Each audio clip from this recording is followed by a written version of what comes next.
देखिए, राजनीति में बड़े बड़े नारे तो बहुत लगते हैं, लेकिन राजस्थान के डूंगरगढ़ में एक ग्लास साफ पानी या एक पक्की नौकरी का वादा किसी भी नारे से कहीं ज्यादा वजन रखता है। आज हम इसी जमीनी हकीकत को समझेंगे। हम देखेंगे कि जब वोटर अपनी रोज की जरूरतों के लिए वोट डालता है तो राजनीति की शक्ल कैसे बदल जाती है। जनादेश जीतना है तो सबसे पहले जमीन की नब्ज पकड़नी होगी।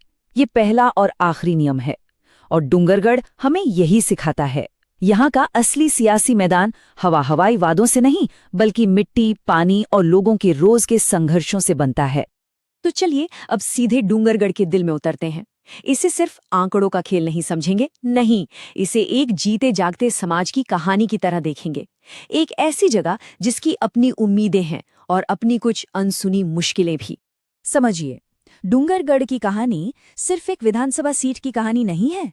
ये तो पूरे भारत के लिए एक आईने की तरह है और ये हमें एक बहुत ही सीधा लेकिन अक्सर भुला दिया जाने वाला सबक याद दिलाता है।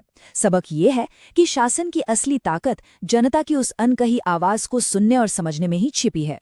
तो सवाल ये है कि यहाँ की मिट्टी कहती क्या है ना? वो कौन सी बातें हैं, कौन से मुद्दे हैं जो डूंगरगढ़ की सियासत को दिशा देते हैं? देखिए, ये सिर्फ चुनावी वादे नहीं हैं, ये लोगों के हर दिन के रोजमर्रा के संघर्ष हैं। सबसे पहला और सबसे गहरा संकट, पानी। सोचिए, जब एक घड़ा पानी भरने के लिए मीलों चलना पड़े और खेत प्यासे रह जाएं, तो ये सिर्फ एक मुद्दा नहीं रह जाता, ये रोज का संघर्ष बन जाता है। यहाँ पानी जिंदगी भी है और रोजी रोटी भी, दोनों की डोर इसी से बंधी है। और फिर आता है दूसरा बड़ा संकट, नौकरियां, बेरोजगारी। जब हाथ में डिग्री हो लेकिन भविष्य धुंधला दिखे तो नौजवानों की जो निराशा होती है ना, वो एक बहुत बड़ी सियासी ताकत बन जाती है। यहाँ इंडस्ट्रीज है नहीं, खेती भी संकट में है, तो यहाँ का युवा बदलाव के लिए वोट करने को बिल्कुल तैयार बैठा है। ये जो आंकड़े हैं ये बिल्कुल साफ साफ दिखाते हैं कि डूंगरगढ़ के वोटर किस लिए वोट करते हैं। बुनियादी जरूरतों के लिए। पानी और नौकरी लिस्ट में सबसे ऊपर। और असल में ये सिर्फ मुद्दे नहीं हैं, ये सम्मान से जीने के अधिकार से जुड़े सवाल हैं। ये वो गरिमा है जिसकी बात हमारा संविधान हर नागरिक के लिए करता है। देखिए, जानकारी के साथ अपनी बात रखना और जिम्मेदारी से रखना, ये एक स्वस्थ लोकतंत्र की पहचान है। और जब इन बुनियादी जरूरतों को नजरअंदाज किया जाता है तो वोटर अपनी राय वोट के जरिए ही तो जाहिर करते हैं। तो चलिए अब ये देखते हैं कि लोगों ने अपनी इन जरूरतों को हाल के चुनाव में वोट के जरिए कैसे सामने रखा। अब हमारा विश्लेषण लोगों की शिकायतों से आगे बढ़कर चुनावी नतीजों पर जाएगा। सिर्फ 8,125 वोट। 2023 के चुनाव का नतीजा बस इतने ही वोटों के फर्क पे टिका था। सुनने में ये संख्या शायद छोटी लगे, लेकिन इन्हीं मुट्ठी भर वोटों ने पूरे इलाके का सियासी भविष्य तय कर दिया। ये इस बात का सबसे बड़ा सबूत है कि लोकतंत्र में एक एक वोट की ताकत कितनी कितनी ज्यादा होती है। अच्छा, 2023 के नतीजों की पूरी कहानी इस वोट शेयर में छिपी है। देखिए, किसी भी पार्टी को साफ बहुमत तो मिला नहीं। जो वोट सरकार के खिलाफ था वो कांग्रेस और सीपीआईएम के बीच लगभग बराबर बराबर बंट गया। और इस बिखराव का सीधा फायदा किसे मिला?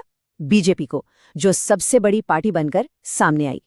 अब जरा 2018 और 2023 के नतीजों को साथ रखकर देखिए, कहानी और भी साफ हो जाएगी। 2018 में क्या हुआ? सरकार के खिलाफ जो वोट था वो एक जगह इकट्ठा हुआ और सीपीआईएम जीत गई।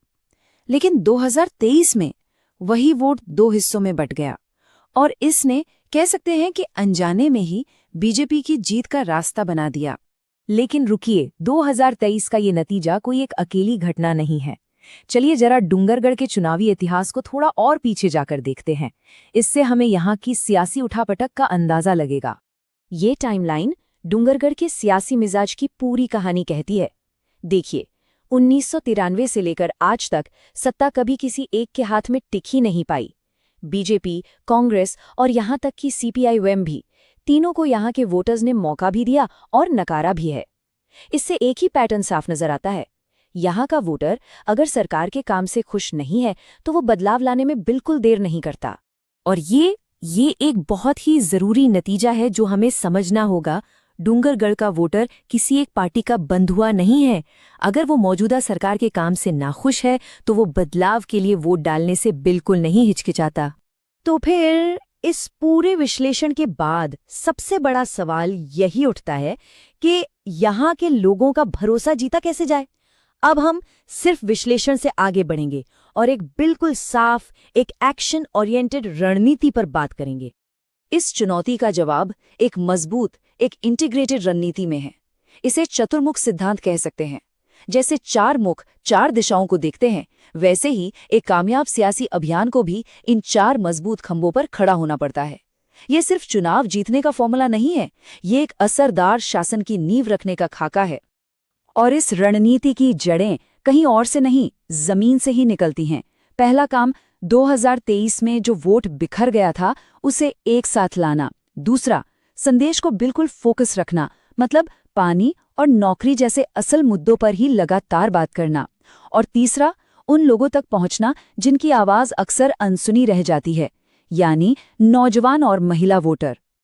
देखिए, एक अच्छी रणनीति को जमीन पर उतारने के लिए डिसिप्लिन चाहिए। ये एक step by step action plan है। D90 यानी 90 दिन पहले गठबंधन की नींव रखना। D60 पर शिकायत निवारण यात्रा से सीधे लोगों से जुड़ना। और आखिर में D-Day पर हर एक समर्थक को पोलिंग बूथ तक लाना। हर कदम का एक साफ मकसद है। और हाँ, एक बात और, आज के समय में लोगों से जुड़ने का मतलब जिम्मेदारी से जुड़ना भी है। उनकी प्राइवेसी, उनकी सहमति, इन सब का सम्मान सबसे ऊपर होना चाहिए, जैसा कि हमारे कानून भी कहते हैं। तो चलिए अब अपनी बातचीत को सिर्फ चुनाव जीतने की रणनीति से थोड़ा ऊपर उठाते हैं और शासन के असली मकसद की तरफ ले चलते हैं। आखिर ये सब किया क्यों जाता है? ये एक बहुत गहरा और बहुत जरूरी सवाल है। आखिर सत्ता का असली मकसद है क्या? क्या सिर्फ कुर्सी पर बने रहना, या फिर इसका कोई बड़ा, कोई ऊंचा मकसद भी है? और यहीं पर इस पूरे विश्लेषण का निचोड़ है। लक्ष्य शासन है। इलेक्शन तो सिर्फ उस तक पहुंचने का एक जरिया है, जीतना मंजिल नहीं है। ये तो एक जिम्मेदारी की शुरुआत है। जिम्मेदारी लोगों की जिंदगी को बेहतर बनाने की, हमदर्दी के साथ शासन करने की। असली जनादेश यही है। अगर आप एक जन केंद्रित नेता बनना चाहते हैं और अपने क्षेत्र को आगे ले जाना चाहते हैं, तो blueprintstrategies.ai से mgr@blueprintstrategies.ai पर संपर्क करें या 08042041602 पर कॉल करें। राजनीति से परे